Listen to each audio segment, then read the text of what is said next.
Shalom, selamat malam bagi kita semua. Kita bersyukur oleh karena anugerah Tuhan boleh bersama dengan kita. Kalau Nabi Samuel mengatakan, "Hai Ebenezer," kita bersyukur karena Tuhan menyertai kita, memberkati kita hingga pada saat ini. Hingga pada malam ini kita boleh bersekutu untuk memuji dan memuliakan nama Tuhan melalui ibadah kita pada malam ini.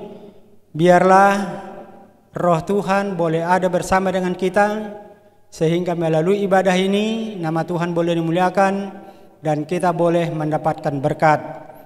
Bapak Ibu saudara-saudara yang dikasihi oleh Tuhan, sebelum kita memuliakan ibadah ini, mari kita undang kehadiran Roh Kudus boleh bersama dengan kita. Kita berdoa di dalam hati masing-masing.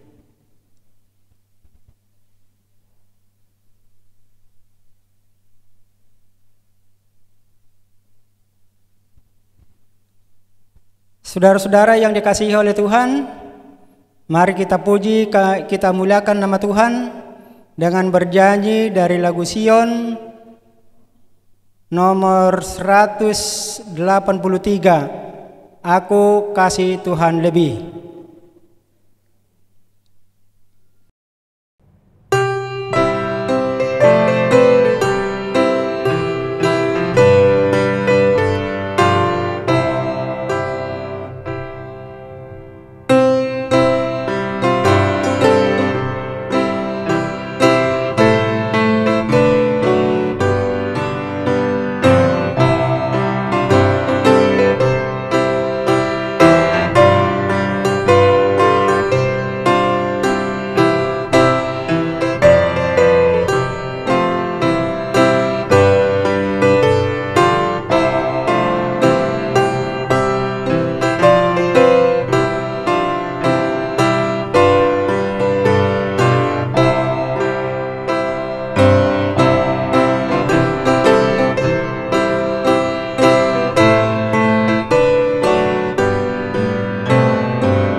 Bapak Ibu saudara-saudara yang dikasihi Tuhan, yang membawakan doa pembuka pada malam ini, kita serahkan kepada pendeta muda Erpando Tindaon. Kami persilahkan.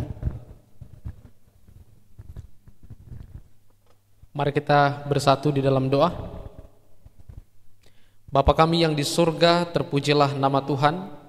Pada malam hari ini, khususnya di dalam malam permintaan doa, umat-umat Tuhan, Jemaat PTMC Keramat Pulo, bahkan pemirsa yang menonton pada saat ini, kami berdoa supaya perbaktian ini dari awal hingga akhir berjalan dengan baik. Bahkan firman Tuhan yang akan disampaikan akan mengangkat kerohanian kami lebih dekat kepada Tuhan. Terima kasih Tuhan, inilah doa kami, di dalam nama Yesus kami berdoa. Amin.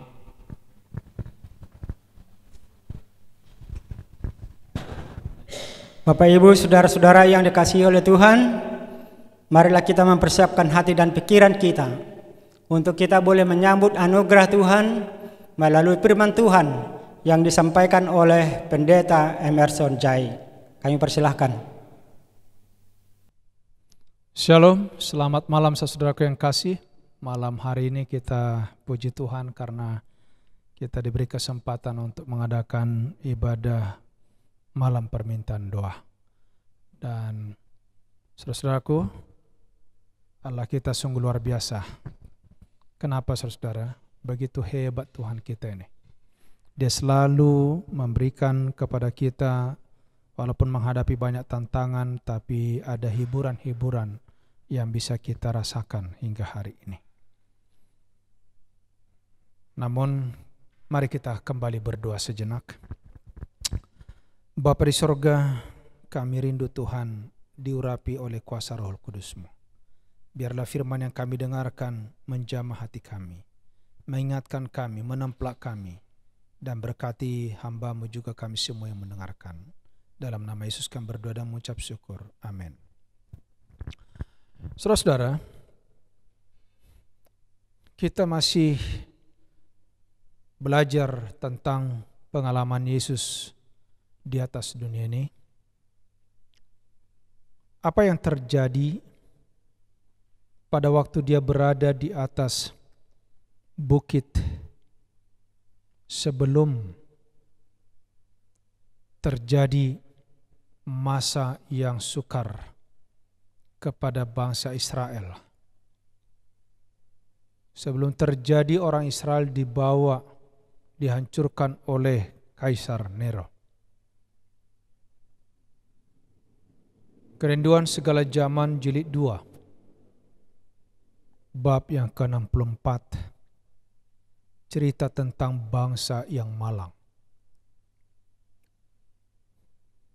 Matius 23:39 firman Tuhan berkata, mulai sekarang kamu tidak akan melihat aku lagi, hingga kamu berkata, diberkatilah dia yang datang dalam nama Tuhan.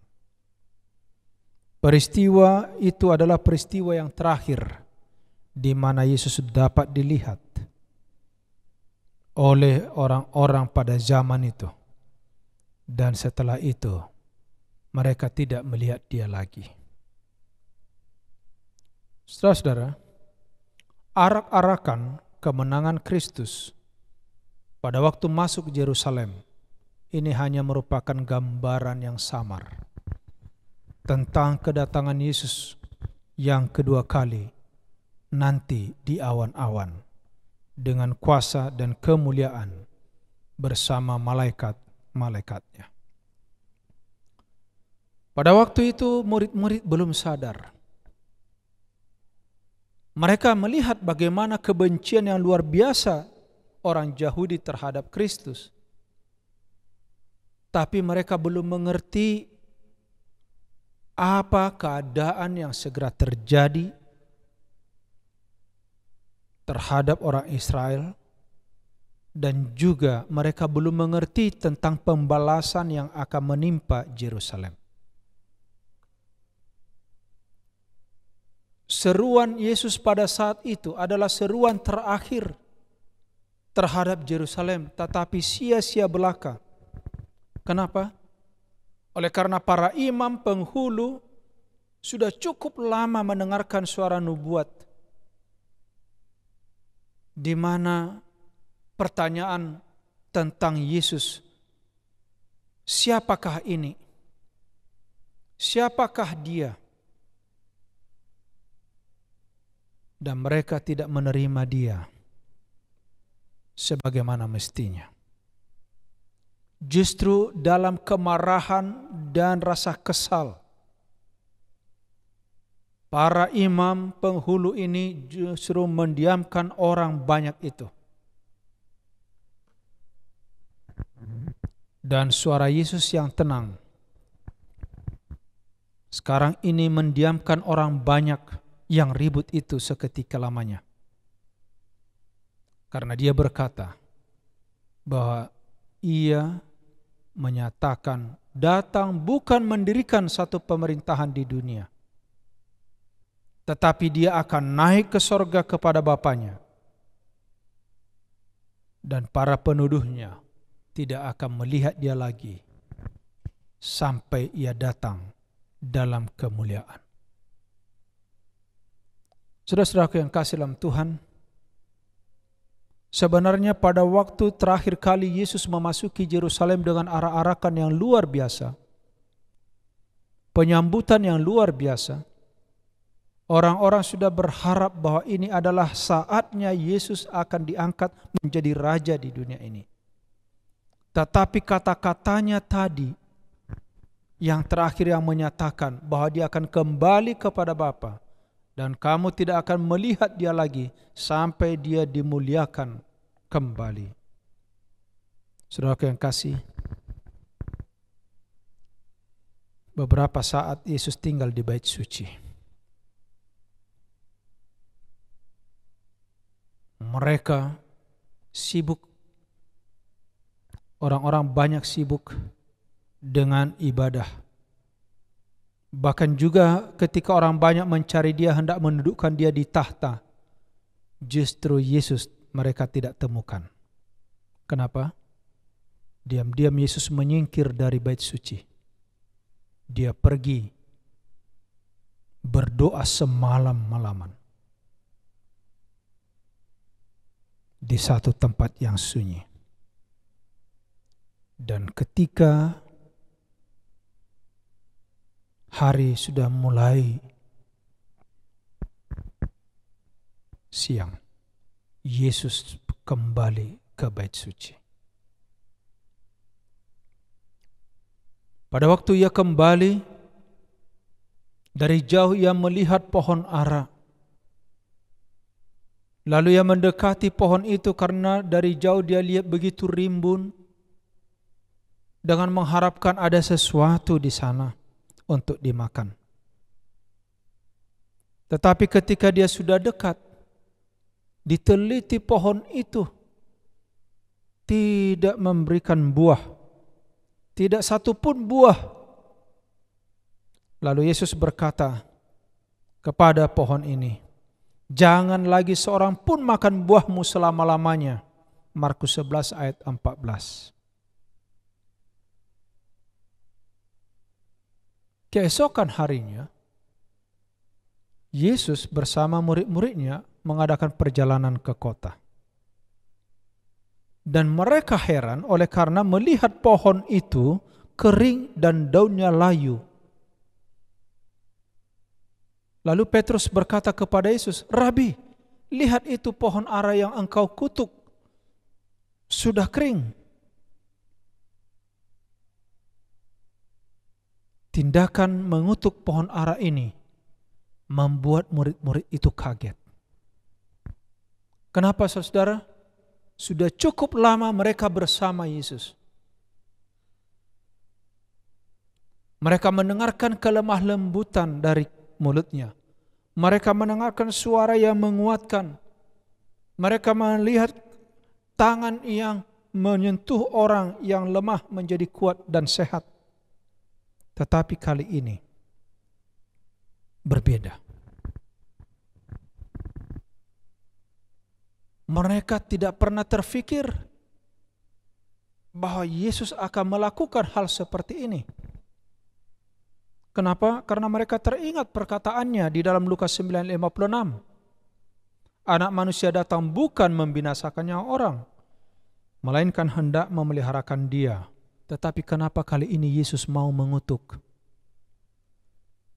Saudara-saudara, ada pelajaran penting dari peristiwa itu. Apa arti kutukan tersebut? Di dalam tulisan inspirasi ini dikatakan, kutuk yang diucapkan Yesus terhadap pohon ara adalah satu perumpamaan pohon yang tidak berbuah dengan daun rimbun itu dalam pemandangan Kristus melambangkan bangsa Yahudi. Juru selamat ingin menjelaskan kepada murid-muridnya sebab dan pasti nasib daripada orang Israel. Kenapa, saudara? Sesungguhnya orang Yahudi menonjol di antara segala bangsa lain. Karena Yesus sendiri, Allah sendiri sudah mengangkat mereka menjadi bangsa yang terpilih. Bahkan mereka disebut bangsa kesayangan Allah. Mereka memiliki kebenaran melebihi bangsa lain. Tetapi saudara, apa yang terjadi? Bangsa ini menjadi bejat oleh kasih akan dunia dan serakah akan keuntungan. Saudara-saudara, tolong kita perhatikan ini. Meskipun kita sudah dibaptis, meskipun kita sudah ditulis di dalam catatan gereja ini, meskipun kita sudah menerima kebenaran firman Tuhan ini, bahkan kita merasa kita memiliki segalanya. Saudara, bila mana kita dipenuhi oleh kasih akan dunia, serakah akan keuntungan, kita adalah orang yang bejat di mata Tuhan. Bukan hanya itu. Arti kutuk kepada pohon ara ini dilambangkan kepada orang Israel. Kenapa? Karena mereka memiliki ilmu tapi tidak mengetahui tuntutan Allah, dan mereka ini penuh dengan kepura-puraan. Hati-hati saudara. Bangsa Israel mengembangkan cabang-cabang mereka penuh dengan keangkuhan. Kelihatan rimbun daunnya, indah dipandang mata, tapi mereka tidak mengeluarkan buah. Bukankah demikian agama Yahudi? Bait suci yang indah, mesbah yang suci, imam-imam upacara yang mengesankan, sesungguhnya indah secara lahiriah, tetapi mereka tidak memiliki kerendahan hati dan kebajikan. Ingat peristiwa orang Samaria, imam lewat, rabi-rabi lewat. Justru orang yang mereka anggap hina, orang Samaria, pada waktu melihat orang yang dirampas itu, yang dirampok itu, dia melayaninya. Dia menyelamatkannya, bahkan dia membayarnya. Saudara yang kasih dalam Tuhan, kutuk kepada pohon ara melambangkan orang Yahudi yang telah menerima berkat yang lebih besar dari Tuhan, tetapi mereka menyalahgunakannya. Hak-hak yang dibanggakan justru hanya menambah kesalahan mereka. Saudaraku, ingat ini saudara. Bila mana kita diberikan oleh Tuhan berkat, dan saudara tidak buat itu untuk kemuliaan Tuhan, bahkan kita salah gunakan, hati-hati saudara. Ini akan menambah kesalahan, artinya menjadi kutuk bagi kita, menjadi hukuman di kemudian hari. Jangan bangga saudaraku, saudara beruntung tanpa memuliakan Tuhan. Jangan bangga saudara memiliki sesuatu tetapi tidak melayani Tuhan. Jangan saudara.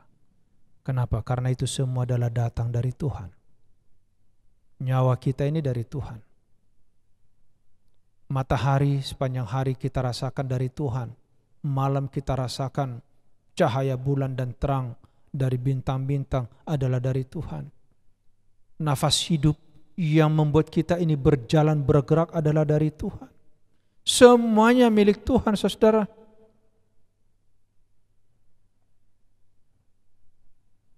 Yesus telah datang ke pohon ara itu dalam keadaan lapar, karena dia ingin mencari buah untuk dimakan. Demikianlah ia datang kepada orang Israel dalam keadaan lapar. Dia rindu mencari buah-buah kebenaran. Saudaraku, Yesus melihat orang-orang Yahudi, orang Israel dengan sifat mementingkan diri. Tidak ada sifat pengorbanan, tidak ada belas kasihan, tidak ada kerajinan bagi Allah, tidak ada kerinduan untuk jiwa-jiwa yang mau diselamatkan bagi manusia, bagi Allah. Saudaraku, bukankah itu terjadi juga di gereja kita saat ini? Banyak orang yang berbicara tentang begini, begitu, harus begini, harus begitu. Tapi nggak ada yang dikerjakan, saudaraku. Nggak pernah melibatkan diri di dalam pelayanan. Tetapi kritikan pedas yang luar biasa. Omongan fitnahan setiap hari. Tulisan-tulisan yang menjelekkan setiap hari. Saudaraku yang kasih, mari kita tinggalkan itu semua. Pertanyaan sebenarnya yang besar sekarang kepada diri kita, saudara-saudara. Apa yang kita sudah lakukan untuk Tuhan? Jangan sibuk untuk mencari tahu kehidupan orang lain. Sibukkanlah dirimu berbuat baik di hadapan Tuhan. Karena itu akan membawa berkat untuk dirimu, untuk keluargamu, untuk anak-anakmu, untuk keturunanmu. Ingat saudara, perbuatan kita, apalagi kita sebagai orang tua, tidak akan luput kepada keturunan ketiga keempat. Saudara-saudaraku yang kasih, sekiranya orang Israel memelihara hukum Allah dan mereka melakukan pekerjaan yang tidak mementingkan diri bagi Kristus, harta benda kebenaran yang telah diamanatkan kepada mereka harusnya diberikan kepada dunia. Tuhan tidak akan membinasakan mereka. Bagaikan pohon yang tidak berbuah, demikianlah orang Israel bisa membaca sekarang akibat dosa-dosa yang akan mereka terima. Saudaraku yang kasih, amaran itu berlaku untuk segala masa, segala zaman. Dalam Kerinduan Segala Zaman 2 halaman 206, firman Tuhan katakan begini, tindakan Kristus dalam mengutuk pohon yang telah diciptakan dengan kuasanya sendiri itu berdiri sebagai amaran kepada semua jemaat, kepada semua orang Kristen. Dan tidak seorang pun dapat hidup sesuai dengan hukum Allah tanpa melayani orang lain. Jadi saudara, ingat ini. Kalau Anda tidak melayani orang, kalau Anda justru menyakiti orang lain, kalau Anda tidak datang berbagi kepada orang lain, menyampaikan kabar baik, menyampaikan kabar Injil, memberikan uluran tangan, saudaraku yang kasih, engkau sudah pasti akan dihukum. Waspadalah. Oleh karena dalam hukuman yang diucapkan terhadap pohon ara, Kristus menunjukkan betapa jijik pada pemandangan matanya, kepura-puraan yang sia-sia. Banyak kita ini seperti orang benar. Bisa kita datang pakai jas, berdasi datang ke gereja, dengan pakaian-pakaian yang rapi dan lain sebagainya. Tapi kita tidak memiliki kebenaran. Saudaraku, hati-hati. Yesus menyatakan bahwa orang yang berbuat dosa terang-terangan tidak lebih besar kesalahannya dibandingkan dengan orang mengaku menyembah Allah tapi tidak mengeluarkan buah bagi kemuliaannya. Hati-hati saudara. Jadi bagi Tuhan tidak lebih besar dosa orang yang terang-terangan itu dibanding dengan orang yang sudah kenal kebenaran tetapi tidak mengeluarkan buah untuk kemuliaan Tuhan. Oh, besar sekali ini, bahaya nih saudara. Makin banyak kita belajar, makin banyak tuntutan. Semakin hebat kita rasa, semakin hebat harusnya kita lakukan. Kesabaran dan rahmat Tuhan itu ada batas waktunya. Di dalam Kerinduan Segala Zaman 2 halaman 208 alinea ketiga. Pada setiap abad diberikan kepada manusia hari terang dan hak istimewa. Satu masa percobaan di mana mereka dapat diperdamaikan dengan Allah. Kemurahan mungkin memohon bertahun-tahun lamanya, tapi diremehkan dan ditolak. Dan ingat saudaraku, akan ada waktunya kemurahan yang diberikan itu akan berakhir. Saudara-saudaraku yang kasih, malam hari ini, waspada dengan keadaan zaman. Kebenaran Alkitab, agama Kristus bergumul melawan aliran kenajisan akhlak yang deras itu. Dan lihat ini saudara, prasangka dikatakan malah lebih kuat dalam hati manusia sekarang ini daripada zaman Kristus. Bukankah itu yang benar? Sekarang ini prasangka buruk, membongkar, itu saja kerja orang sekarang ini. Seolah-olah dia adalah seorang yang lebih rohani, lebih hebat. Saudara-saudaraku yang kasih dalam Tuhan, manusia sekarang ini didorong oleh setan meragukan firman Allah dan memilih menggunakan pikiran mereka dengan bebas, pertimbangan. Mereka melihat kegelapan gantinya terang, dan mereka melakukan dengan resiko, yaitu kebinasaan atas dirinya sendiri. Saudara-saudaraku yang kasih di dalam Tuhan, panggilan kepada kita malam hari ini, Kristus memandang dunia pada segala zaman, dari ketinggian Bukit Zaitun, kepada orang yang mengolok-olok kasihnya.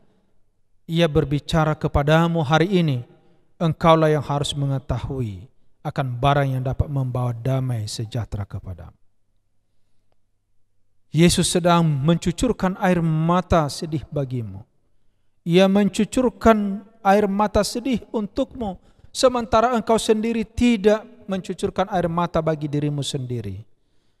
Firman Tuhan katakan, tinggalkanlah kekerasan hatimu, sebab itu akan membahayakan dan membinasakan jiwamu. Saudara-saudara, hukuman sudah tersedia bagi yang keras hatinya. Dalam Hosea 13 ayat 9, Yeremia 6 ayat 19, firman Tuhan katakan, Aku membinasakan engkau hai Israel, dengarlah hai bumi, sungguh ke atas bangsa ini, aku akan mendatangkan malapetaka, akibat dari rancangan-rancangan mereka, sebab mereka tidak memperhatikan perkataanku dan menolak pengajaranku. Semoga kita terhindar dari kata-kata ini. Kenapa? Karena hari Tuhan sudah dekat. Saudara, bertobatlah, rendah hatilah.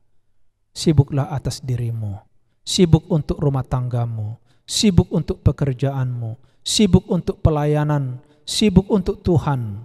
Gantinya engkau sibuk seperti orang benar, orang yang munafik, seperti orang-orang di zaman Israel, hanya melihat kesalahan orang lain. Semoga Tuhan memberkati kita. Karena malam ini malam permintaan doa, kita akan berdoa dan saudara-saudara nanti mempunyai kesempatan sampaikan apa yang saudara inginkan. Mari kita dengan sikap hormat, bagi yang bisa bertelut, mari kita bertelut. Kita berdoa bersama-sama.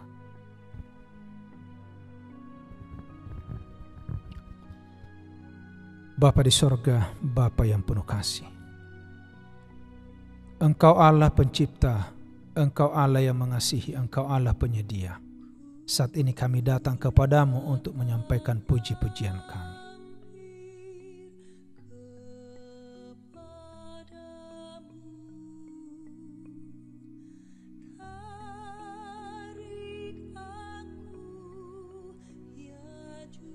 Tuhan, kami menyadari kami manusia berdosa.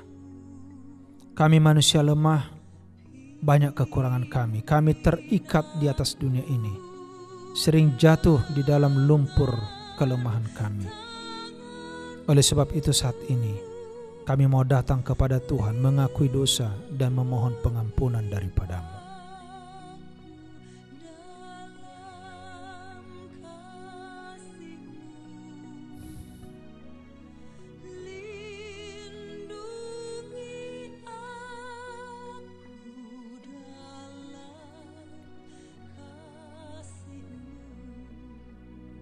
Bapa yang baik, Saat ini kami datang kepada Tuhan, menyerahkan tubuh dan jiwa raga kami, menyerahkan pikiran kami. Terimalah itu sebagai persembahan yang hidup bagi-Mu ya Tuhan. Memberkati jemaat Tuhan dimanapun mereka berada saat ini. Suami, istri, anak-anak, mantu, cucu, Tuhan berkati. Kiranya Engkau selimuti mereka dengan kuasa-Mu dan kasih-Mu, sehingga kebahagiaan, sukacita, damai, sejahtera boleh berada di dalam kehidupan anak-anak-Mu. Kami juga berdoa Tuhan untuk mata pencaharian, usaha tangan dari umat-umat Tuhan, berkati berlipat ganda. Di masa pandemi ini Tuhan jagai kami dari segala penyakit dan wabah. Engkau cukupkan segala keperluan kami, memberikan pengetahuan, akal budi dan hikmat kepada orang tua, kepada anak-anak kami, agar mereka menjadi anak-anak yang pintar, rendah hati, dan penurut kepada manusia, kepada orang tua, terlebih penurut kepada Tuhan. Kami juga berdoa Tuhan untuk pelayanan di gereja. Tuhan berkati. Biarlah kiranya Engkau berikan rezeki kepada anak-anak-Mu, boleh menyisihkan akan harta mereka di dalam membangun rumah Tuhan. Demikian juga ya Bapa di dalam pelayanan dan mengembalikan milik Tuhan, agar tetap berlipat ganda kasih karunia-Mu sesuai dengan janji-Mu. Kami berdoa untuk negara kami ya Bapa. Tuhan berkati pemerintah kami dari yang tertinggi sampai yang terendah. Kepada seluruh masyarakat biarlah kami boleh memberikan dukungan, sehingga kami juga merasakan damai, berkat bersama-sama dengan pemerintah kami. Kami berdoa untuk organisasi Tuhan ini Bapa. Tuhan urapi, Tuhan hardik, khususnya para pemimpin, para pendeta, para pelayan. Biarlah melayani dengan rendah hati, dengan rencana Tuhan, dan seluruh jemaat kami dipersatukan di dalam pelayanan. Yang sakit Tuhan sembuhkan, yang lemah Tuhan kuatkan, mereka yang sedang bergumul bukakan jalan. Dan saat ini bila mana anak-anak Tuhan masih memiliki permohonan, kiranya sendengkan telinga-Mu ya Bapa.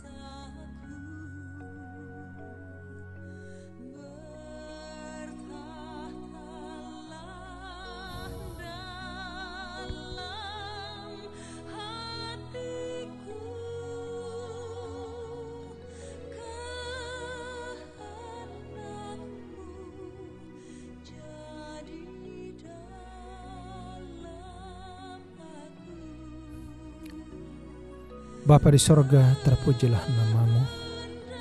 Terima kasih oleh karena Engkau memberkati kami boleh mengadakan ibadah.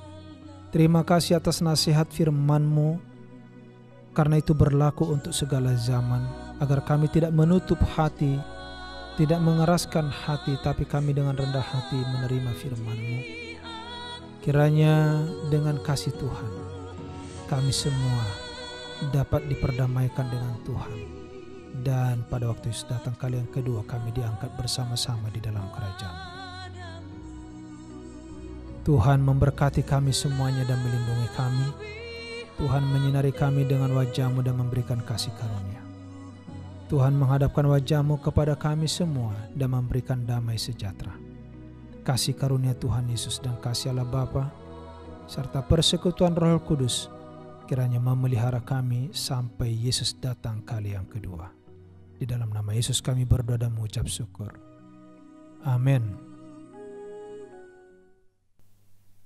Saudara-saudara yang dikasihi oleh Tuhan, kita bersyukur karena kita boleh disegarkan, dikuatkan oleh pekabaran yang telah kita dengarkan. Untuk menyambut pekabaran itu, marilah kita membuka lagu Sion kita nomor 139. Ingatkanlah nama Yesus.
Untuk menutup ibadah kita, mari kita persatukan hati kita dan kita berdoa. Bapa kami di surga, sungguh patut kami bersyukur dan berterima kasih oleh anugerah Tuhan bagi kami. Sekalipun kami di dalam situasi seperti sekarang ini, di mana ada wabah yang melanda dunia ini, termasuk negara kami, dan kami bersyukur oleh karena Tuhan melindungi, memberkati kami, mengasingkan kami, sehingga kami boleh datang menghampiri tahta Tuhan yang kudus melalui ibadah kami pada malam ini. Biarlah anugerah Tuhan bagi kami, melalui pekabaran firman Tuhan kami boleh teguhkan di dalam iman. Apapun yang boleh terjadi dalam hidup kami boleh tetap setia di hadapan Tuhan. Terima kasih Bapa di surga, anugerah-Mu bagi kami ya Tuhan, memberkati kami sepanjang saat tengah minggu bekerja yang akan kami lalui, memberkati kami di dalam usaha pekerjaan, agar kami boleh tetap bersyukur dan memuliakan Tuhan di dalam kehidupan kami. Inilah doa pengharapan kami Tuhan, di dalam nama Yesus yang berdoa dan mengucap syukur. Amin. Demikianlah ibadah kita pada malam ini. Kami menghimbau seluruh anggota Jemaat Kramat Pulo untuk boleh memberikan persembahan maupun persepuluhan ucapan syukur melalui rekening yang ada di bawah ini maupun yang ada di info jemaat. Demikianlah ibadah kita, Tuhan memberkati. Amin.